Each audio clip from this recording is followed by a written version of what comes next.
Bom, boa noite, tudo bem? Meu nome é Felipe Silva, vocês já puderam perceber aqui no quadro. Sou vice-presidente da instituição do INEGE. Queria dar boas-vindas a todos aqui hoje, alunos, ex-alunos, quem ainda não é aluno, e dizer que são todos bem-vindos à nossa nova casa. Nós estamos há 15 dias nessa sede, alguns ainda não tiveram oportunidade de conhecer, e também para quem está na internet, é um prazer tê-los aqui no INEGE, para conversar hoje sobre tributação internacional. Eu estudo o tema desde 1997, quando fui fazer especialização em São Paulo, e depois o mestrado e doutorado. Isso foram quase 12 anos da minha vida, e sempre fui um entusiasta do tema. E hoje em dia nós percebemos, por isso que o nome da palestra, o título da palestra é Planejamento Tributário Internacional, Perspectivas e Tendências e Perspectivas no Cenário Mundial. E eu vou mostrar a vocês o que vem acontecendo ao longo dos anos. Então a gente pode falar aí desde a década de 50, o que vem acontecendo no mundo, no cenário internacional, em termos de tributação internacional, e muito mais presente hoje na realidade mundial, nos países europeus, nos Estados Unidos, e isso tem afetado o Brasil. Então ao longo da palestra eu vou expor esse tema a vocês, e vocês vão poder perceber que algumas condutas têm sido adotadas já por alguns países, com reflexos já na realidade brasileira, seja ela na legislação, na jurisprudência ou até mesmo na doutrina. Eu lembro que quando eu comecei a estudar o tema em 1997, pouquíssima doutrina havia no Brasil. Não se falava em tributação internacional naquela época, pouquíssimos também eram os acórdons, para não dizer quase nenhum, e também, em termos de legislação, o Brasil ainda estava muito atrasado. E não é à toa que no ano passado, não sei aqui, tem uma aluna que trabalhou no grupo, acho que foi a Mariana, está aqui a Mariana. Nós publicamos esse livro aqui pelo INEGE no ano passado, foi fruto de uma pesquisa que alguns pesquisadores fizeram de temas que nós selecionamos relevantes no cenário internacional, e nós produzimos um livro. E, aliás, peço a vocês que, se puderem, preencham a ficha. Nós vamos sortear esse livro ao final aqui do nosso workshop, do nosso bate-papo. Para aqueles que estão em casa na internet, eu peço que vocês mandem um e-mail. Vocês devem estar recebendo aí um aviso no mural para rodrigo@ineg.com.br. Preencham a ficha aqui presencialmente, e em casa mandem um e-mail, que ao final da aula, isso já é vício de professor, que ao final aqui do nosso workshop, do bate-papo, nós vamos sortear esse livro para quem está em casa ou para quem está aqui presencialmente, ok? Então vamos lá. O que a gente pode falar de tributação internacional nesses últimos 50 anos? O tema da tributação internacional começou na década de 50, depois na década de 60, os Estados Unidos tiveram alguns problemas com operações internacionais, que empresas americanas montavam operações fora e deixavam todo o lucro represado em outros países de baixa tributação, e com isso o fisco americano deixava de tributar essas riquezas. Então o fisco americano, naquela época, já em 1960, já propunha regras de CFC, que são regras de Control Foreign Corporations, hoje adotadas no Brasil de uma forma até, na minha posição, um pouco distorcida do cenário mundial. Depois a gente começou a ter em 70, 80 e principalmente nos anos 90, um desenvolvimento muito rápido de jurisdições que são, entre aspas, aí, consideradas como paraísos fiscais. E nem sempre o termo paraíso fiscal ele é pejorativo. Então algumas pessoas acham que o paraíso fiscal serve para esconder dinheiro. Não estou dizendo que não sirva também para isso, mas não é só essa a finalidade, e não é um ilícito manter dinheiro ou manter operações em paraísos fiscais. Tem que saber como fazer a operação de forma lícita, ok? Então, ao longo desses aí 50 anos, o desenvolvimento de paraísos fiscais, o crescimento do número de paraísos fiscais foi muito grande. E eu tenho acompanhado esse tema pelo menos nos últimos 10 a 12 meses. Eu pedi para a nossa secretária subir um material para a internet, vocês terão acesso depois à reprise aqui do nosso bate-papo, do workshop, mas eu pedi para ela subir um material de uma revista chamada The Economist, é uma revista americana. Ela praticamente nos últimos 10 meses, é uma revista semanal, ela publica algumas informações, alguns artigos sobre paraísos fiscais. Olhem só, para vocês terem uma ideia, essa revista aqui é de fevereiro de 2013. A capa já fala em 20 trilhões de dólares colocados em paraísos fiscais. Nós estamos falando de uma boa parte do PIB mundial. 20 trilhões de dólares em paraísos fiscais. Então deve ter aqui umas 14 páginas, alguns slides aqui, alguns gráficos eu tirei dessa revista e outros eu acabei selecionando de outras revistas, mas eu subi 2 matérias importantes e vou mostrar para vocês a tendência já da tributação mundial. Então vejam, não é à toa que uma revista americana tem falado já de paraísos fiscais e tem tentado trazer isto ao público, trazer essas informações ao público. No final aqui da palestra, eu selecionei um vídeo. Existe uma entidade composta por jornalistas do mundo inteiro. São jornalistas investigativos. Eu não me recordo o número, mas eu acho que aparece no vídeo. Eles levaram 10 meses para coletar informações de diversos países, de bancos, contas correntes e passadas pelos bancos, de diversos países, para apontar como é o esquema de lavagem de dinheiro, de corrupção, como é que esse dinheiro se movimenta no mundo. Então depois, no final, vocês vão ter a oportunidade de ver o vídeo. Quem puder entrar no site, é muito interessante, porque o site mostra as rotas do dinheiro e mostra paraíso fiscal por paraíso fiscal, qual é a qualidade, na verdade, qual é o foco de negócios de cada paraíso fiscal. Então é muito interessante vocês poderem ver como isso está sendo trabalhado mundialmente. Tá? Então é uma entidade sem fins lucrativos, formada por jornalistas que está preocupada com esse tema. Vejam, por que o tema é importante? Primeiro, do ponto de vista econômico. É lógico que os países estão interessados em arrecadar mais. Por isso que hoje a própria OCDE nem tem mais a chamada blacklist, que são listas de paraísos fiscais. Então, alguns países já não querem mais ser taxados como um paraíso fiscal, porque os investimentos feitos de outros países para os paraísos fiscais são taxados de forma mais onerosa, que é o caso do Brasil. A legislação brasileira onera mais o investimento que sai daqui para um paraíso fiscal. Ok? Então, do ponto de vista econômico, os países hoje querem arrecadar mais.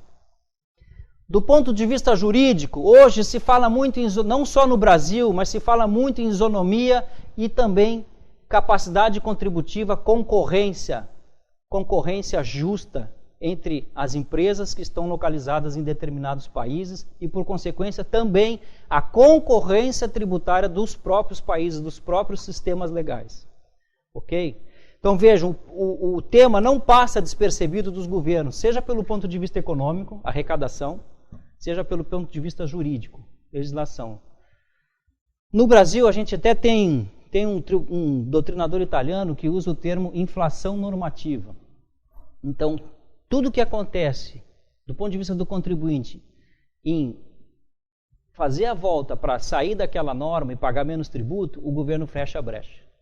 E aí o contribuinte dá outra volta e o governo fecha a brecha. Com isso, vão se criando novas normas e vai tornando o sistema jurídico inseguro, porque não se tem segurança de qual operação deve ser feita ou não. Vale dizer, se o planejamento tributário que vai ser feito passa ou não no crivo da Receita Federal. Tem um estudo, e coincidentemente eu li essa semana, foi publicado tem um site que eu acho que é Consultor Jurídico, se não me engano. É Conjura ou Consultor Jurídico, não sei se é a mesma coisa. Mas tem um artigo de uma professora de São Paulo, ela menciona até que na Holanda, o fisco holandês já está fazendo, antes da operação ser implementada pela empresa, já está adotando procedimentos de dizer se pode ou não pode fazer determinada operação. Então é muito mais a transparência por parte do fisco do que por parte do contribuinte. O contribuinte leva o seu planejamento e o fisco diz, você pode ou não pode. Com isso evita-se que vocês sabem, não sei se a maioria aqui é advogado ou não, mas o entupimento do Poder Judiciário em ações judiciais. Quer dizer, evita-se o contencioso, que é o que nós não temos ainda no Brasil. Por que se faz um planejamento tributário para a pessoa física? Estão aí alguns itens que demonstram a motivação da pessoa física em fazer planejamento tributário. Diminuição tributária de investimento passivo, royalty, dividendo, juro, aluguel, são investimentos passivos. Planejamento de atividade offshore, colocar toda essa operação fora, para deixar num país com tributação baixa, ou regime fiscal privilegiado, a gente já vai ver a diferença. Proteção patrimonial, planejamento sucessório, trusts que são colocados em outros países, como por exemplo o Reino Unido, que aceita o trust para fins sucessórios. E aí tem a discussão se isso vale ou não vale no Brasil. Pessoa jurídica. Quem trabalha com pessoa jurídica sabe que hoje o grande problema, e é foco da OCDE hoje, atacar o transfer pricing, que é onde as empresas conseguem manipular os preços e colocar o rendimento em países de baixa tributação, o lucro em países de baixa tributação. Pagamento de dividendo, que é um investimento passivo. Transferência de tecnologia. Investimento estrangeiro no país, está aí, ó, tudo isso daí serve como motivação para planejamentos tributários internacionais da pessoa jurídica. Proteção patrimonial, colocar uma marca no exterior. Então esses são os motivos que levam as empresas a sair. E olha o que nós temos hoje no cenário internacional. Mobilidade de capital. Estava lendo agora, antes, nem sei se está aqui a revista, mas numa das Economists, mobilidade de capital. Vocês sabiam que a União Europeia já aprovou uma diretiva que vai valer para 11 países, e esses 11 países podem instituir, entre aspas, uma CPMF na União Europeia. Então, dizer 0,1 sobre débitos e sobre derivativos. Tendência na Europa. 11 países estão liberados, não precisam passar pela Comissão da União Europeia para criar legislação que dê a possibilidade de tributar transferência bancária. Nós já tivemos isso no Brasil, estão lembrados? 0,38%, não era? CPMF. Então veja, mobilidade de capital, onde tem transação de dinheiro. Tecnologia, logística. Hoje é muito fácil colocar uma mercadoria em outro país, seja por avião ou por meio terrestre ou até por um porto. Bom, empresas e indivíduos adotam planejamento tributário internacional e isso leva os países a começar o movimento que eu disse para vocês de inflação normativa, quer dizer, começam a se criar legislações para impedir que o contribuinte de cada país consiga usar estruturas internacionais com o fim único e específico de diminuir a carga tributária, vale dizer, usar tratados internacionais para fazer isso. E por que se faz hoje o movimento dos próprios países para coibir o uso abusivo dos tratados? Porque num tratado, dependendo da interpretação que se dê um determinado artigo, eu posso um país entender desta forma A e o outro país lendo o mesmo artigo entender da forma B. E o contribuinte se vale dessa divergência e adota o tratado para seu benefício. Eu sei que isso às vezes pode parecer um pouco teórico, mas na prática é o seguinte. O contribuinte se vale da forma como os países interpretam a legislação para escapar da tributação nos dois. Vocês conhecem todos o Bonovox, não conhecem? Vocês sabem que a banda U2 é uma pessoa jurídica? Sabiam ou não?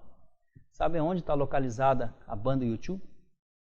Alguém sabe onde está a base operacional jurídica da banda U2? Ninguém chuta um palpite? Holanda. Vocês sabem por que está na Holanda? Porque a Holanda é um dos países que tem maior número de tratados internacionais com outros países. Quanto mais tratado um país tem, mais protegido está o investimento. Em dados mais ou menos do ano de 2006, o Valor Econômico publicou uma reportagem, eu não tenho os números exatos na minha cabeça, mas era a comparação dos 4 países do BRIC, Rússia, Índia, Brasil e China. O primeiro país com o maior número de tratados, adivinha qual era? China. Na época, se não me engano, o número aproximado era 81, 83 tratados. A Índia vem em segundo com 71, a Rússia tinha 63 aproximadamente, e o Brasil naquela época tinha 27. Sabem quantos tratados o Brasil tem contra a dupla tributação hoje? 29.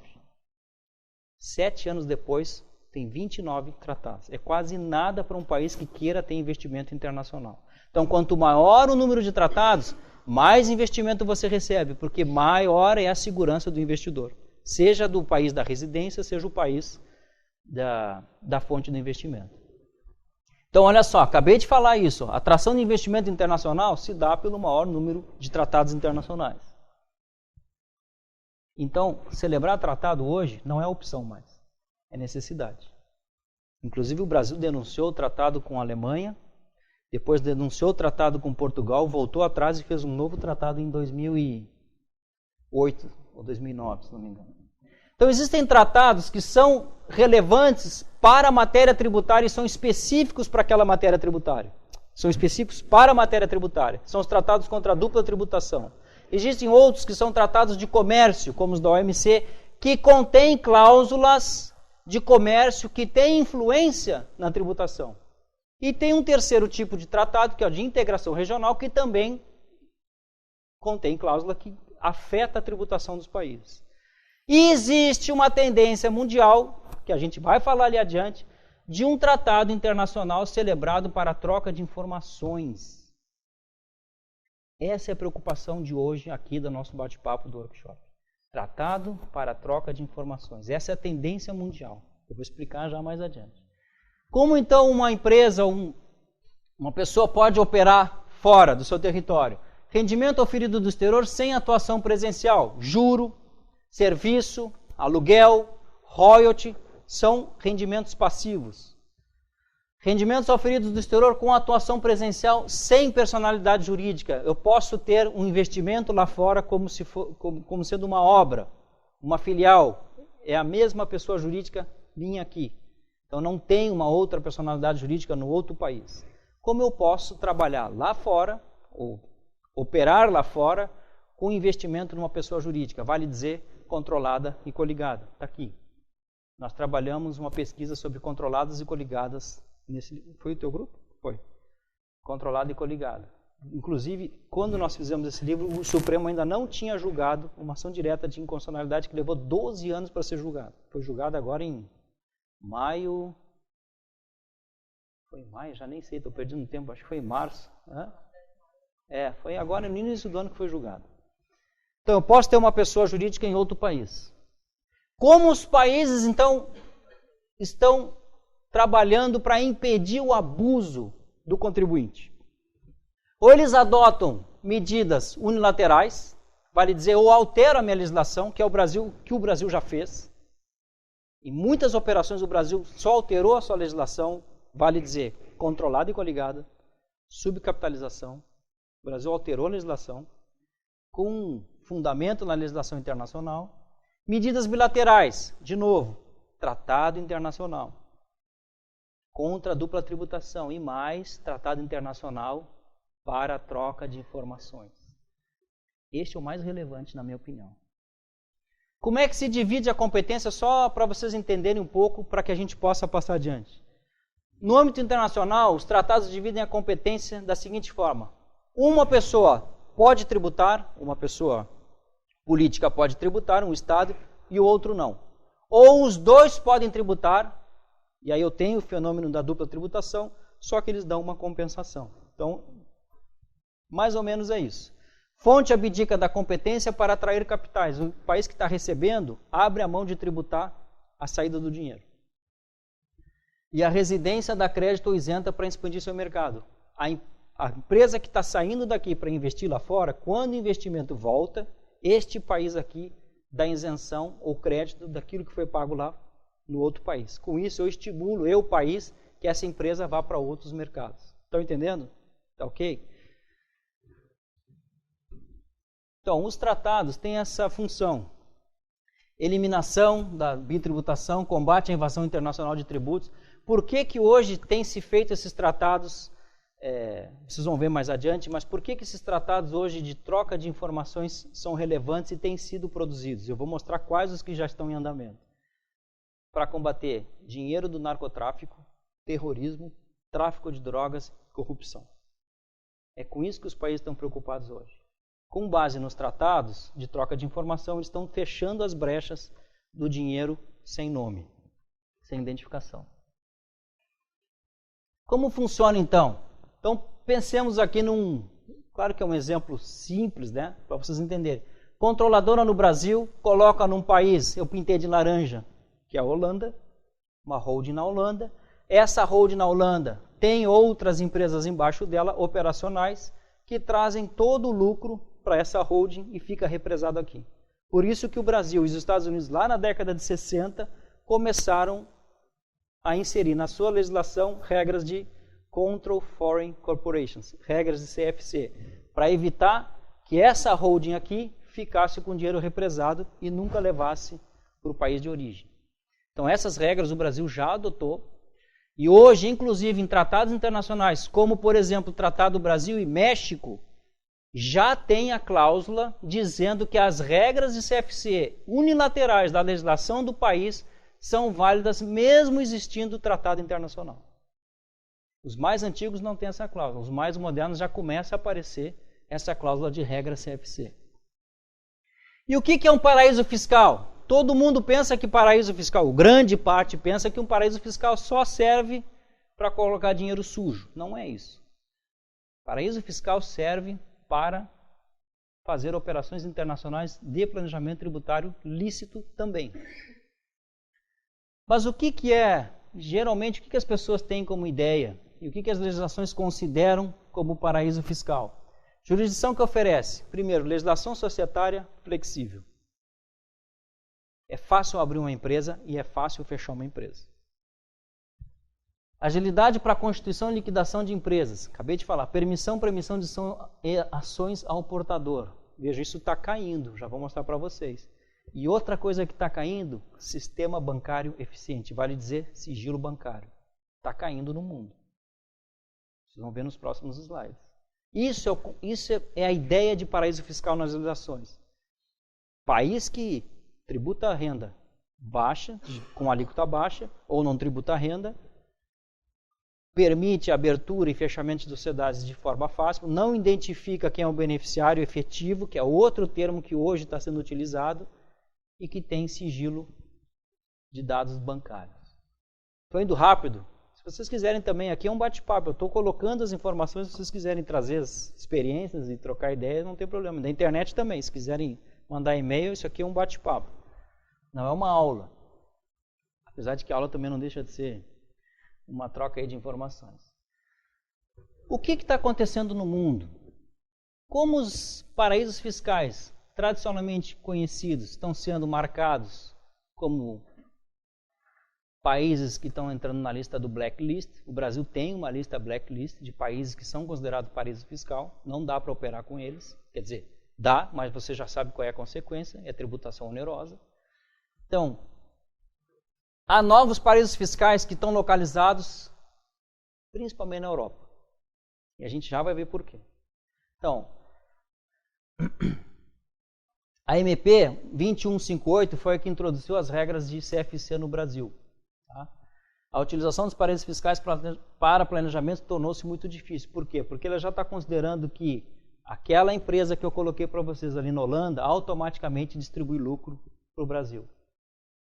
Ok? Se houver tratado, dependendo do que o tratado internacional diz, por exemplo, se não for um tratado do México, que já tem a cláusula que autoriza, ou os tratados ainda podem ser utilizados para represar o dinheiro, por exemplo, na Holanda. Tá? Esse cenário aparece em jurisdições de tributação elevada que, no entanto, quer dizer, o país tem uma tributação elevada, esse novo paraíso fiscal. Ele não é considerado um país que tem baixa tributação. Portanto, ele não cai naquele conceito original. Só que oferece tratamento favorável para determinadas atividades, notadamente aquelas típicas de sociedades de participação, holding, vale dizer, aqui eu estou falando de outra coisa, regime fiscal privilegiado. Então, o que a gente pode perceber? Que o termo paraíso fiscal, ele é gênero. Embaixo dele tem país que tributa renda abaixo de 20% ou não tributa renda, ou que concede regime fiscal privilegiado para determinados tipos de sociedade, para determinadas operações. Então, eu tenho paraíso fiscal como gênero e 2 tipos de paraíso fiscal. E por que a Europa hoje se considera como novos paraísos fiscais? Porque a Europa é o país. Que os países da Europa são países que não têm uma carga tributária baixa, que têm acesso às informações do beneficiário efetivo, com exceção, evidentemente, a gente sabe, alguns países, Luxemburgo, Suíça, mas está caindo, a gente já vai ver isso. Então, alguns países adotam aí o que nós podemos chamar de regime fiscal privilegiado para algumas empresas, inclusive Estados Unidos. Delaware é exemplo disso. Tem empresas que são colocadas lá por causa do benefício fiscal do estado de Delaware. Então, algumas regiões dos países têm operações para determinados tipos de pessoas jurídicas. Então, a Europa hoje tem concentrado grande parte das operações. Vocês sabem qual é o maior cliente? Você sabe o que é City of London? Você sabe o que é Wall Street, não sabe? Todos sabem. Sabe o que é City of London? É o equivalente do Wall Street em Londres. Vocês sabiam que ela movimenta mais moeda por dia, transação de moeda, do que Wall Street? Sabe quem são os maiores clientes dos bancos da City of London? Empresas offshore em BVI e Jersey, que são paraísos fiscais. Depois tem um quadrinho nisso, vocês vão ver de onde é que vem o investimento na China. Novos paraísos fiscais. Então, possibilidade de represamento. Acabei de falar, quanto maior o número de tratados, mais você tem investimento entrando, porque em tese o contribuinte se sente confortável e protegido. Alta tributação, mais benefícios específicos, alguns tipos de empresa. Presunção de legitimidade, quer dizer, eu não estou fazendo. Se eu estou indo, por exemplo, para um país como Irlanda, que a gente sabe que também tem algumas opções de planejamento, a Irlanda não é considerado um país que tem tributação baixa e, portanto, está em blacklist. Então, em tese, você tem legitimidade para operar na Irlanda. Disponibilidade aqui, que é o importante, de troca de informações entre os fiscos e reconhecimento dos regimes pela União Europeia. Quer dizer, esses regimes fiscais privilegiados são reconhecidos pela própria União Europeia. Então, como é que se contém esse avanço dos paraísos fiscais? Eu posso ter, como país, eu posso adotar uma medida unilateral, regra de CFC, regra de subcapitalização, regras de transfer pricing. Posso ter, via acordos bilaterais, contra a dupla tributação. E aí eu posso ter também medidas multilaterais propostas pela OCDE, Organização para a Cooperação e Desenvolvimento Econômico. A OCDE tem trabalhado fortemente a pedido do G8, e agora, você sabe que, não sei se todos sabem, mas em junho agora teve uma reunião do G8 na Irlanda, e agora, não sei se está tendo nessa semana ou na próxima, na Bélgica, uma do G20. Então, a OCDE fez um trabalho, a pedido do G8, para desenvolver um modelo de convenção internacional para a troca de informações. O G8, na reunião, adotou este tema como prioridade da agenda e transferiu ao G20. Nos Estados Unidos, não sei se já ouviram falar, se chama FATCA, Foreign Account Tax Compliance, FATCA. Vai vigorar a partir de 2014, janeiro de 2014. Vale dizer, o FATCA é uma imposição da legislação americana que determina que qualquer operação, qualquer saída para fora do país de investimentos que não tenham o beneficiário efetivo identificado lá fora, ou que o banco não ofereça essa informação, o banco é obrigado a reter 30% na fonte, na saída do investimento. Caso o país no qual este banco estrangeiro tem sede se este país tiver um acordo que se chama IGA, Intergovernmental Agreement, se tiver esse acordo, o banco está liberado de reter. França, Itália, Alemanha, Reino Unido. Falei Alemanha já? França, Itália, Reino Unido. França, Itália, Reino Unido e eu já falei França, não está faltando. E Alemanha. São os países que estão assinando com os Estados Unidos o IGA, para evitar que os seus bancos tenham que reter 30% na remessa do dinheiro. Então, a instituição do FATCA pelos Estados Unidos já impôs aos países, a outros países, a necessidade de fazer acordo internacional para dar possibilidade de operação desse tipo de troca de informações entre os bancos e o fisco americano e o controle dessas operações para saber quem é o beneficiário efetivo. Então nós temos aí o FATCA nos Estados Unidos para vigorar em 2014, troca de informações.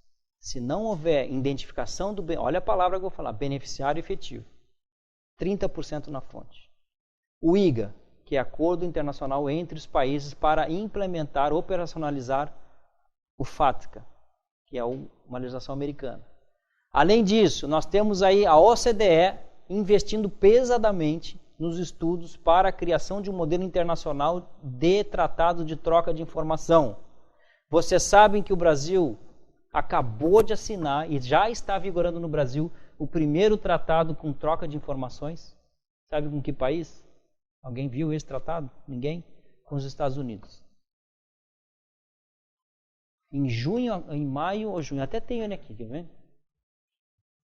Olhem que interessante. O decreto do Executivo é de maio de 2013. E olhem que interessante. Passou no Congresso, passou na Câmara, passou no Senado, a despeito de haver, na Comissão de Constituição e Justiça, um parecer do ex-ministro Francisco Dornelles dizendo que era inconstitucional o projeto. E passou. Querem ver algumas coisas que existem no tratado? Só vale para imposto federal. Olhem só. Intercâmbio de informações a pedido. O que pode um país conseguir? Obter livro, documento, registro original e não alterado, outros elementos materiais inclusive, mas não limitados a informações de posse de banco, outras instituições financeiras e qualquer pessoa, inclusive representantes e fiduciários atuando na condição de agente fiduciário. E não diz quem vai pedir a informação. Em nenhum momento o tratado fala do Poder Judiciário. Nenhum momento. E vocês sabem que no Brasil o Poder Judiciário tem que dar o aval para quebra de sigilo bancário. Decisão do Supremo. Nenhum momento o tratado fala do Poder Judiciário. Depois, letra J. Obter informações referentes à propriedade de empresa, parceria, fideicomisso, fundação. Quer dizer, quando ele tem em mãos os dados de uma parceria, da propriedade da empresa, ele já sabe quem é o beneficiário efetivo, ele já sabe até inclusive, se for o caso, dependendo da informação, ele pode ter acesso a informações confidenciais da empresa, inclusive de concorrência. Afeta a livre concorrência isso daqui. Mas, olhem só, o artigo 7º, item 4, a parte requerida não estará obrigada. Quer dizer, se os Estados Unidos pedem para o Brasil, a parte requerida, que é o Brasil, não estará obrigado a obter ou fornecer informações que a parte requerente estaria em possibilidade de obter em circunstâncias similares, sob as suas próprias leis para o fim de administração e cumprimento. Vale dizer, quem é que vai dizer, não diz aqui, quem é que vai dizer se os Estados Unidos solicitarem as informações de um contribuinte, qualquer um de nós, quem vai dizer que o Brasil, que é a parte requerida, a Receita Federal, não está obrigado? É o ministro da Fazenda? A secretária da Receita Federal ou é o Poder Judiciário? Não diz. Então, nós estamos na mão do fisco brasileiro. Eu não sou contra o fisco brasileiro, muito pelo contrário, acho que a sonegação tem que ser combatida, mas também atropelar direito e garantia individual, não. E no Brasil, o Supremo já disse, tratado internacional está abaixo da Constituição. Então, está cheio de problema o tratado.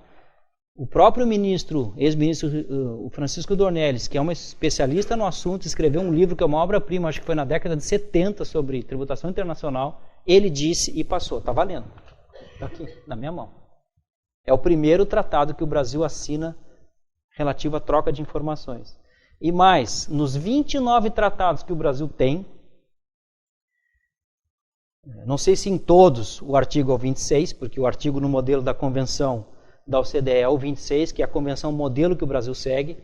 Este artigo 26 já fala da possibilidade de troca de informações. Então a gente tem a possibilidade de troca de informações do fisco brasileiro com qualquer um dos 29 países por meio do artigo 26 e mais com os Estados Unidos, um tratado específico para a troca de informações. Esse é o movimento mundial. Vai acontecer. Pelo que eu sei de notícias que eu já li, o Brasil está no forno, está celebrando um tratado com a Argentina de troca de informações e com o Uruguai. Mas não sei em que pé está isso. O dos Estados Unidos já está vigorando. Olhem só que interessante esse quadro. É da Boston Consulting Group. Origem em trilhão. O número é aproximadamente aquele que está na revista The Economist, 20 trilhões de dólares. Sem contar iate, propriedades e carros. Só movimentação de dinheiro. Olhem só, na Suíça, ali é do 0 ao 2 trilhões. A origem do dinheiro na Suíça, 0 ponto alguma coisa vem dos Estados Unidos. Ou Canadá, América do Norte. Europa, olha quanto tem da Europa, da Ásia, da América Latina e do Middle East, como é a tradução? É Oriente Médio. Olha só, Suíça. Depois, Ilhas Britânicas. Vocês estão vendo aqui na ponta? Conseguem enxergar aí? Ilhas Britânicas. Olha quem investe bastante. Depois a gente pega Caribe. Olha de novo lá. E olha como muda a América do Norte. Olha quem aparece aqui. Hong Kong e Singapura. Então a Ásia também tem paraíso fiscal. Estados Unidos. Poxa, mas os Estados Unidos é o primeiro país lá em 1960 que quis combater isso. E tem investimento em paraíso fiscal, entre aspas, regime fiscal privilegiado? Sim. Luxemburgo e outros que eu não sei quais são. Outro quadro. Olha de onde vem investimento para dentro da China. Olhem só. Barbados, paraíso fiscal. Seychelles, Bermudas, Maurícios, Samoa. Olha aqui. Ilhas Cayman. E olha aqui. Onde estão as companhias que investem na China? Em paraíso fiscal. 9,7. Posso passar? Outro quadro. Olhem só. Tax Treaty Agreements. Tratados internacionais contra a dupla tributação celebrados por paraíso fiscal. Olhem só. Paraíso fiscal celebrando o tratado internacional. Vejam que o mundo está dando uma volta e ficando de cabeça para baixo. Paraíso fiscal celebrando o tratado internacional. Olhem o aumento a partir... E sabe por que 2009? Porque foi em 2009 que a OCDE começou a trabalhar fortemente contra os paraísos fiscais. Aí começa a haver um movimento forte de celebração de tratados internacionais. Olha, com outros paraísos fiscais e com outros países. Aí vem diminuindo em 2012. Estão vendo a tendência mundial? Os próprios paraísos fiscais não querem mais ser paraíso fiscal, apesar de não existirem. E hoje, o que se fala no mundo em termos de tributação internacional? Que se chama 3Ts. 3Ts. Comércio, transparência e tributação. É isso que está nos fóruns mundiais aí da OCDE, do G20, do G8, da International Journalist não me lembro exatamente o nome, International Investigative Journalism, alguma coisa assim, que é o filme que vocês vão ver. 3Ts eles chamam no mundo. Não vou falar de comércio, vou falar de transparência e tributação. Aliás, tem um estudo do Banco Mundial sobre transparência, que a gente sempre fala em beneficiário efetivo. Como é que se chega num beneficiário efetivo? Sabendo quem está por trás das ações da companhia. Eles estudaram 150 esquemas de fraude aos fiscos de determinados países.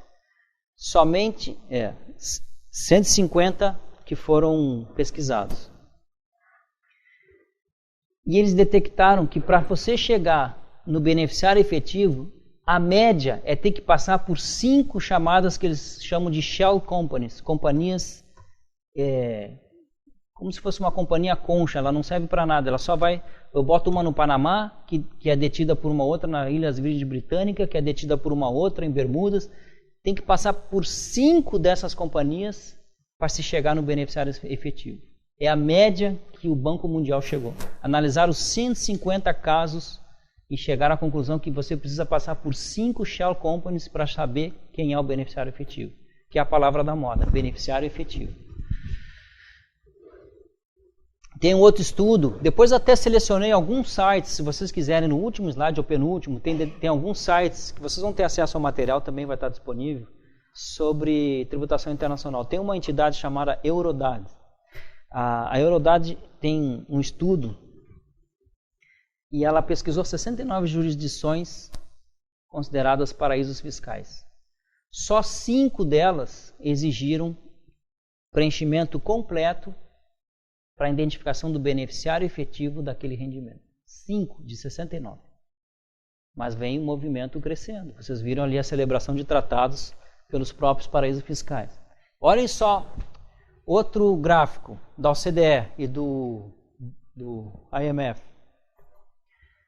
Imposto sobre a renda está caindo.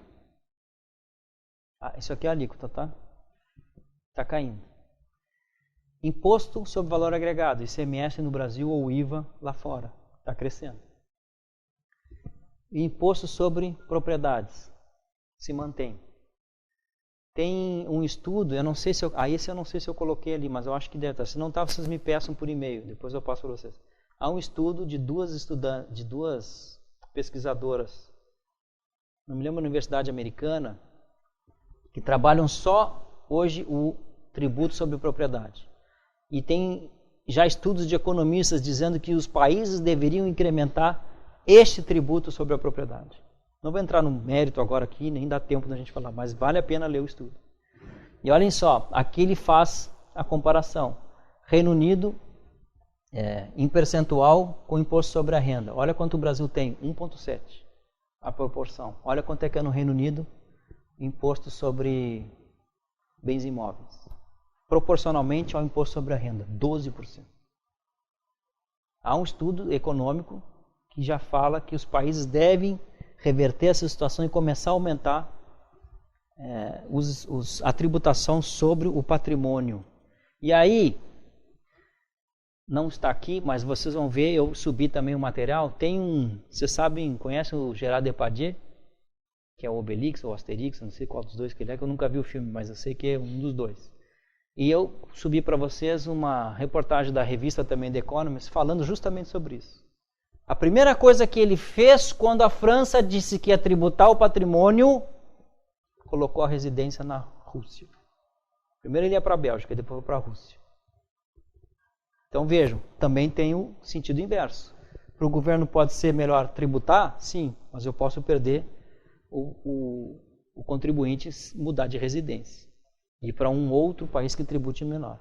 Só para mostrar o que o Brasil vem adotando rapidamente para que a gente possa ter tempo de até inclusive ver o filme. Olhem só o que aparece na legislação brasileira. Tributação com jurisdição com tributação favorecida. Que não tribute a renda, que tribute a menor que 20%, ou, olha só, não permita o acesso a informações relativas à composição acionária de pessoa jurídica, titularidade e identificação do benefício. Olhem só a palavra. Beneficiário efetivo. A legislação brasileira já está começando a contemplar, e já vem desde 2008, usar beneficiário efetivo. Para dizer o que é para isso com jurisdição favorecida. Regime fiscal privilegiado. Além daquelas ali, olhem o que aparece. Não permita acesso à informação relativa ao acionista, à composição societária titularidade de bens ou direitos e operações econômicas realizadas. Sempre o beneficiário efetivo está na ordem do dia. Para evitar dinheiro de corrupção, lavagem de dinheiro, terrorismo e tráfico de drogas. Olhem só, paraíso fiscal no Brasil. Lembra que eu falei que tem a blacklist? Está lá. Blacklist começou lá em 2002 na 188, depois foi para 1037, alterada pela 1045. Olhem só. Regime fiscal privilegiado da instrução normativa.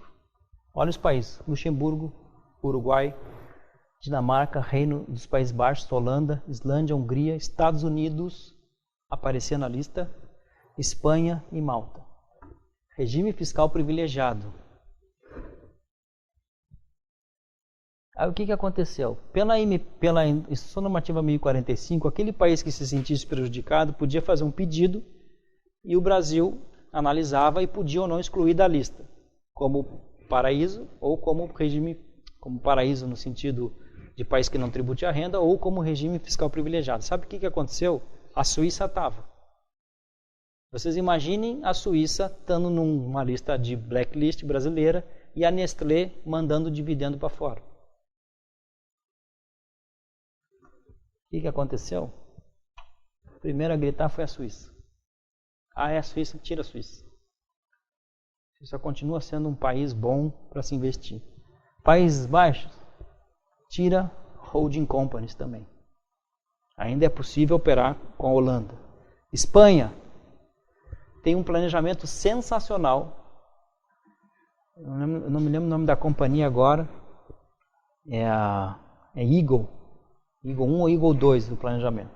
O Conselho Administrativo de Recursos Fiscais já julgou, espetacular o planejamento que fizeram, usaram a legislação interna da Espanha e o Tratado Brasil e Espanha para não pagar tributo em lugar nenhum.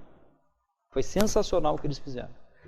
Mas aí tinham entrado as ETVAs, que são as entidades de tendências de valores, e aí o governo da Espanha pediu para tirar, para continuar a operação com uma EVTE que faz parte de um regime fiscal privilegiado. E Luxemburgo também saiu. Olhem só, vocês acham que está na Suíça? Está garantido o sigilo fiscal? Não, porque tem um senhor aí, o Rudolf Elmer, que pegou os dados e entregou para o dono do Wikileaks. Não sei quantos gigabytes de dados de correntistas do banco suíço. Não está mais seguro, nem por tratado, nem por legislação de outros países, muito menos pelo funcionário do banco. Está aí, ó, entregando um CD cheio de nome de correntista. Mas, vocês sabiam que o ministro de Finanças da Alemanha comprou no mercado... Você estava na aula aqui? Não estava, mas eu não sei. Se alguém estava aqui, se eu já falei. O ministro das Finanças da Alemanha comprou no mercado negro da Suíça um DVD, ou CD, não sei se é DVD ou CD, com os dados dos correntistas dos bancos e autuou, e a Suprema Corte da Alemanha disse que não era a prova imprestável e aceitou as autuações. Um CD do mercado negro. Então veja, não tem mais segurança, nem mesmo do ponto de vista de segurança de dados do banco. Depois, se vocês quiserem ver o vídeo, essa entrevista está nesse endereço aí, nesse link. Como funciona então? Só para vocês terem uma ideia, remeteu para fora, paraíso fiscal, 25% e não a alíquota de 15%. Já é automático, 25%. Está operando com aqueles países da lista, ou regime fiscal privilegiado, 25%.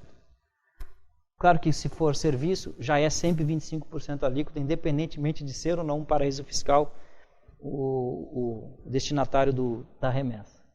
Olha só, disclosure para dedutibilidade de despesa. Olha o que aparece. Sem prejuízo, são indedutíveis as despesas empregadas e remetidas para qualquer título direto ou indiretamente a pessoas físicas ou jurídicas residentes ou constituídas no exterior e submetidas a um tratamento de país ou dependência com tributação favorecida ou sob regime fiscal privilegiado. Pagou despesa para lá, não deduz. Dançou. Não usa para deduzir da base de cálculo. Identificação, na forma do artigo 24. Salvo se houver. A regra é, você não deduz. A não ser que você me prove cumulativamente que você identifica o beneficiário efetivo, de novo a palavra beneficiário efetivo. Comprova a capacidade operacional, vale dizer, não é uma caixa postal, tem operação lá fora, não é uma caixa postal, está operando. E comprova documentalmente o pagamento do preço respectivo e do recebimento dos bens. Me comprova que você tem uma operação lá fora, pagou para algo que tem operação, fez esse pagamento, comprovou que foi transferido o bem e que você me identifique quem está recebendo isto lá fora. Para efeito do inciso 1, esse artigo considerar-se-á como, de novo, efetivo beneficiário. É o que aparece a todo momento na legislação brasileira e nos tratados internacionais. A preocupação é saber quem é que está recebendo o dinheiro. Mas depois vocês leem com calma aqui. Perguntas para o planejamento. Não sei se alguém já viu uma aula comigo, mas eu trago para a gente, antes de nós vermos aí o filme. Inclusive, durante o filme, vocês aí, o pessoal vai passar, vai pegar aí a fichinha para a gente colocar no sorteio. Então, essas perguntas eu falo em sala de aula e acho que é importante mencionar, esse tema para mim me fascina, eu venho estudando ele há 10, 12 anos. Não, como eu falei, não tinha nada de jurisprudência, não tinha nada de doutrina. Hoje a gente já tem isso no Brasil e nós aqui pensamos que valeria a pena no Rio Grande do Sul, com transmissão pela internet, fazer um curso de planejamento e de negociação internacional e não ficar focado só no tributário. Então vocês devem ter na pasta, devem ter visto, a gente tem aqui, nós estamos lançando e começa agora dia 2 de agosto, o curso de MBA em Negociação e Tributação Internacional, que não vai trabalhar só a parte tributária. Vai ensinar as pessoas, vai dar as ferramentas de como entender a negociação, desde o cenário mundial do OMC, do que é um subsídio, o que é um dumping, como fazer um contrato, quais as cláusulas de um contrato internacional que tem que ser colocadas, como fazer a operação de câmbio, como é que faz a operação do Cisco Service, que foi instituída agora e poucas empresas sabem, que além do Siscomex também vender serviço para fora ou importar serviço tem que fazer o Cisco Service sob pena de multa, pouca gente sabe. Então é dar um panorama geral para chegar na tributação, seja ela da renda, que a gente está vendo aqui, dupla tributação da renda, como do comércio mesmo, da aduana, comércio exterior, tributação aduaneira. Então é ver o ambiente de negócio, saber negociar, saber fazer o câmbio, ter todo o arcabouço para poder ser uma pessoa que possa se dizer, olha, eu conheço desde a negociação, desde o ambiente, até qual é o impacto tributário na vida de uma empresa. Então a gente tem, eu praticamente fui idealizador junto com o Luiz, o presidente, nós montamos um programa, vocês não vão achar em lugar nenhum, se quiserem até indicar para um amigo, não tem, programa também quem está na internet, inclusive para quem está na internet a gente tem o prazer de anunciar que nós fechamos um convênio para aqueles que vão fazer online com a Universidade Cândido Mendes no Rio.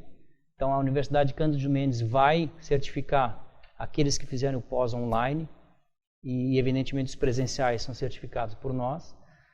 Então esse tema não passa mais despercebido, não passa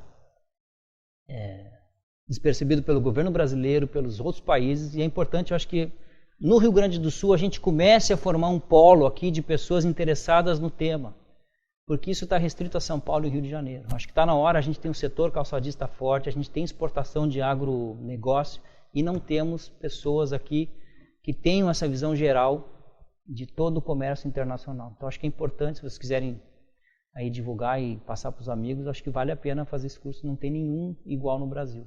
Não é que se gabar, mas não tem mesmo, a gente montou um programa que não se acha no Brasil.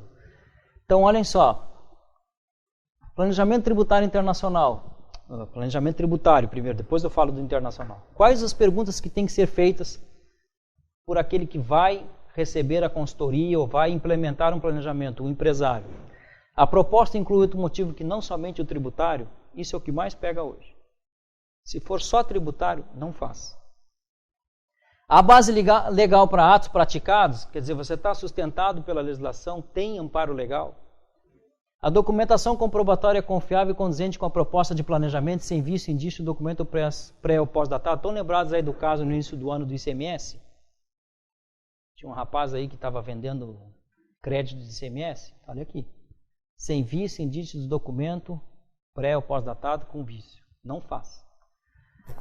3 ou 4. 4. A ligação entre partes envolvidas na operação, sócios, diretores, se tiver ligação em partes envolvidas, também está propenso a não passar no crivo da Receita. Há intervalo temporal entre as operações, isso é a coisa mais importante, só que eu não sei dizer o que é um intervalo temporal razoável. Não tem. Não é critério objetivo. Dependendo da operação, pode ser um dia, um mês, 2 meses, eu não sei.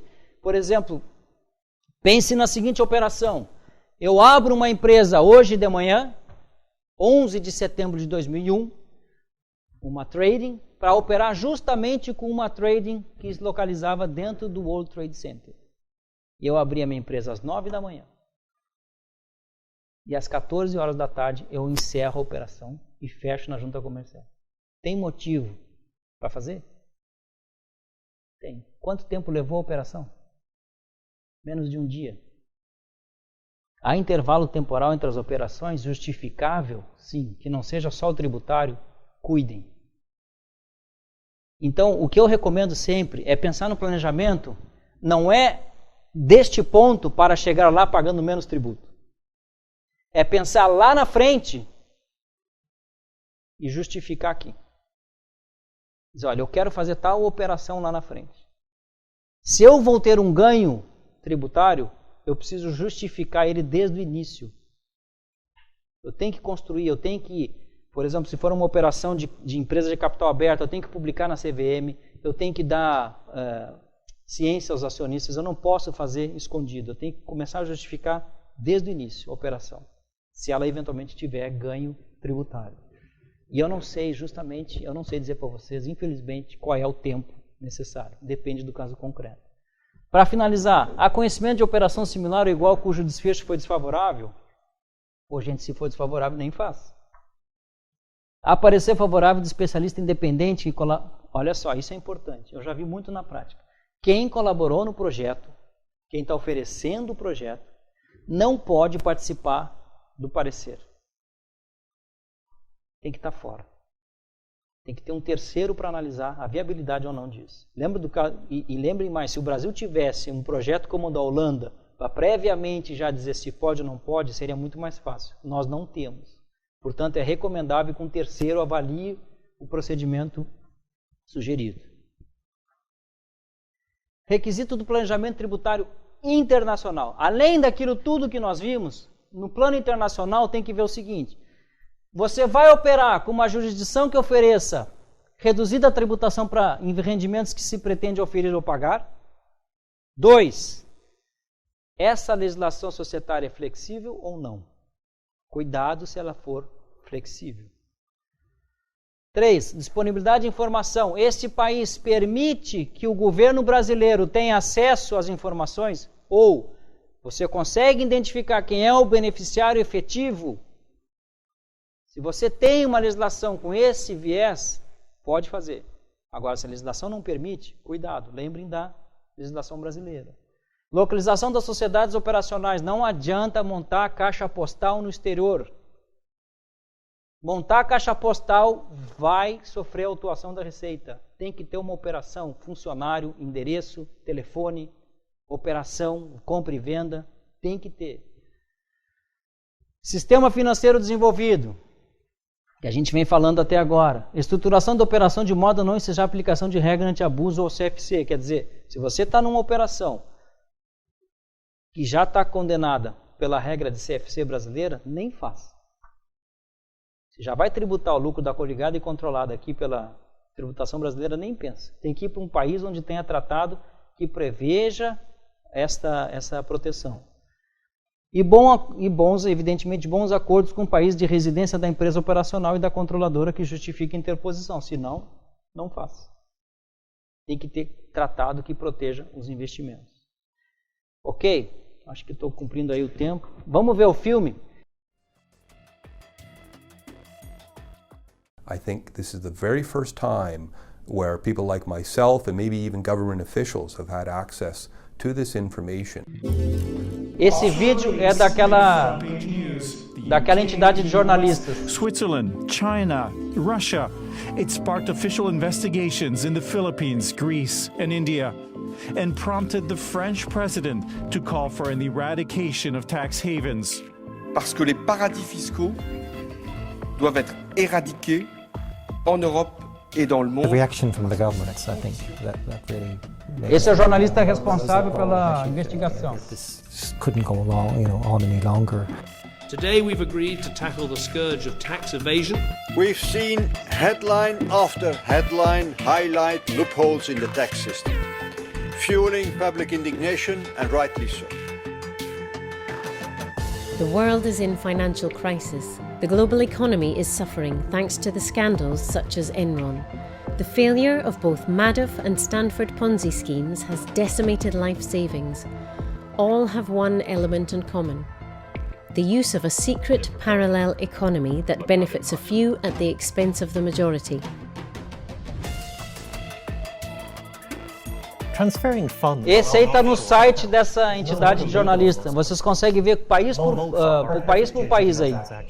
But they've become so popular, it's estimated that up to 1/3 of all world wealth now resides in tax havens, and an estimated half of all world trade passes through there. The offshore world is part of a universe that the public rarely gets to see, because what you are buying is secrecy. Like other products, it's subject to the laws of supply and demand. The more secrecy you want, the more money you pay. But where there's secrecy, there's also the ability to conduct transactions that are not so legal. This is what enables the world's tax evaders to get away with evading taxes, with the world's sanctions busters, people who want to smuggle arms around the world, people who want to move drugs money around the world. All those types of people rely on anonymous companies in order to hide their identity. The ICIJ series on offshore secrecy draws from a cache of 2.5 million secret files. It has taken more than 100 journalists around the world more than a year to analyze and report on them. The documents open up a world that until now has proven almost impossible to penetrate. The publication of the stories sparked government investigations around Europe, Asia, Australia, North and South America. There were several high-profile resignations and a renewed sense of urgency among world leaders that it was time to act against tax havens. Today we've agreed to tackle the scourge of tax evasion. We need to know who really owns a company, who profits from it, where the taxes are paid, and we need a new mechanism to track where multinationals make their money and where they pay their taxes, so we can stop those that are manipulating the system unfairly. We are withholding a great deal of personal information, such as email addresses, telephone numbers, bank accounts, as well as fields in the original databases with random notes about people's offshore dealings. Some country-specific information is also presently being withheld because we're still mining that information for future stories. The journalists who have worked on this for more than 8 months consider this an historic moment. Entry to the secret world is now publicly available for the first time online. We're issuing this next phase of the data in response to requests from the public and because we need the wisdom of the crowd. By making this database available, we're extending an invitation to the world to be part of our investigation. We want help identifying persons of interest for the public to share what they find with our reporters. It may be that the best stories are still out there. We need to make sure that all companies pay their taxes properly and enable citizens to hold their governments and businesses to account.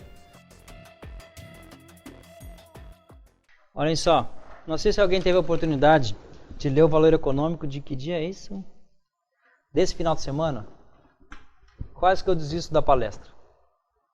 Ou do nosso bate-papo. Já ouviram falar de bitcoins? Já ouviram falar? Dinheiro para uma revolução? Pois é, olhem o que um dos maiores entusiastas que fez o Bitcoin, que é uma moeda virtual, ele diz. Não estão tentando pegar, ele falou aqui, o jornalista responsável, umas 3 ou 4 vezes sobre o beneficiário efetivo, identificar quem é que está por trás. Lavagem de dinheiro, corrupção, droga e... Sempre faltou uma. Lavagem de dinheiro, corrupção, droga e terrorismo. Olhem só, em Berlim já é possível comprar uns sanduíches em bares de Berlim pagando 0,2 Bitcoin. O sanduíche se chama Fidel Castro. Já venderam um Porsche no Texas por 300 Bitcoins, que significa 60 mil reais. Tem uma casa no Canadá à venda por 5.362 Bitcoins com 10 milhões de reais. Bitcoin moeda não existe, ela é transferência de arquivo que tem um código criptografado. Também não me pergunte muito, porque eu também não sou da área de tecnologia, parece coisa até de ficção científica. Mas estão preocupados aqui com um crime de lavagem de dinheiro, corrupção. Não é isso, a gente não veio falando durante aí 1 hora sobre a tendência que é justamente impedir esse dinheiro sujo. Olha o que o cara que criou, que foi contratado pelo criador para programar o Bitcoin disse. Fulano, o Taaki, que é o programador, disse, que é um dos maiores entusiastas, já sugeriu que o Bitcoin deixa a lavagem de dinheiro ao alcance dos cidadãos comuns, não só dos mais importantes. Quase que eu desisto da palestra. Agora que eles estão conseguindo fazer um movimento, vai entrar um Bitcoin e acaba com tudo. E não tem mais dinheiro circulando. Olhem o que ele diz sobre os Estados Unidos. Só para finalizar. Sem o controle do dinheiro, não há como cobrar imposto ou fazer guerra. E também não há como oferecer serviço, porque não tem dinheiro para financiar o serviço público. A reação dos Estados Unidos é ver o Bitcoin como uma ameaça. O FBI cita o risco de a moeda ser usada na lavagem de dinheiro no mercado situado na Deep Web, que é a internet podre. Vejam, tudo que a gente falou aqui agora, depois de 50 anos, desde 1950 que tem a operação com paraíso fiscal, que estão começando a se entender e a fazer acordos multilaterais. E entra uma tecnologia nova de dinheiro que acaba com o rastreamento de dinheiro. Então olhem, agora que estão chegando, tem um outro fato da realidade social que vai demandar mais estudo, mais investimento em tempo, para que se chegue a uma saída. Eu não disse que o contribuinte sempre vai dando um jeito? Pois é. Não sei nem o que é o Bitcoin, mas está aqui. Nunca vi na minha vida um Bitcoin. Tem até uma corretora brasileira, está aqui no jornal, que já está vendendo Bitcoins. E tem, sabe, para finalizar mesmo agora, vocês viram o filme do Mark Zuckerberg, que é acho que é Facebook o nome do filme, não é isso? Acho que é Facebook. A rede social. Tem 2 irmãos lá, né? Que alegam que foram passados para trás pelo Mark Zuckerberg. Estão aqui os 2. Vão lançar o primeiro fundo americano com 10 milhões de dólares de bitcoins. Já pediram autorização para o governo americano. Gente, é outro mundo, é outra realidade e a gente não pode ficar atrás. Gente, obrigado pela atenção, tá? E sejam bem-vindos aqui ao INEJ, a nossa nova casa, ok?